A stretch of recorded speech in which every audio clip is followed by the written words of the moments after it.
Hello students, मैं हूं कुसुम चौहान। आज फिर उपस्थित हूं आप लोगों के लिए एक नया वीडियो लेके। ये कक्षा 9 और 10 के बच्चों के लिए है और इसमें मैंने एक कविता ली है जिसकी पूरी तरह मैंने आप लोगों को व्याख्या समझाई है। तो जो कविता है, कविता का नाम है वह जन्मभूमि मेरी, और जो इसके लेखक हैं वो हैं सोहन लाल द्विवेदी। तो आइए सबसे पहले हम लेखक के बारे में कुछ जान लेते हैं, उनका जन्म, मृत्यु, जन्म स्थान और रचनाएं। तो जन्म उनका हुआ था सन 1906 ईस्वी को और मृत्यु जो थी सोहन लाल जी की 29 फरवरी सन 1988 को हो गई थी।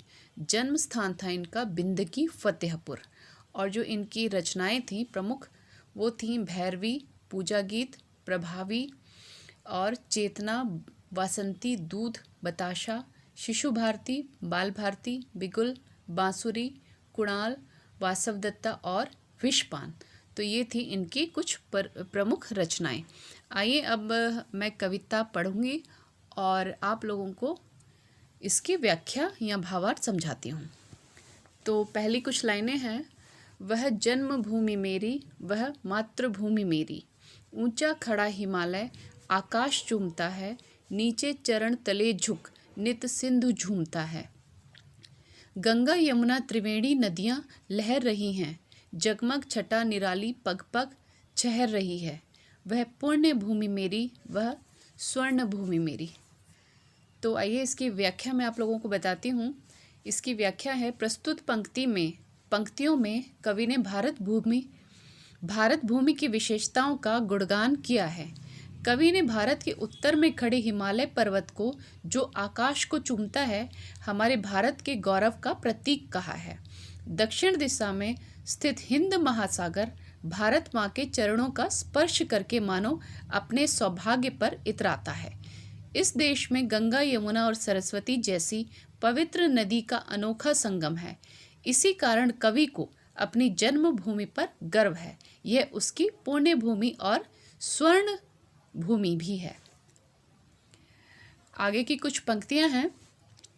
वह जन्मभूमि मेरी, वह मातृभूमि मेरी, झरने अनेक झरते जिसकी पहाड़ियों में, चिड़िया चहक रही है हो मस्त झाड़ियों में, अमराइयाँ घनी है, कोयल पुकारती है, बहती मलय पवन है, तन मन संवारती है। वह धर्म भूमि मेरी, वह कर्म भूमि मेरी।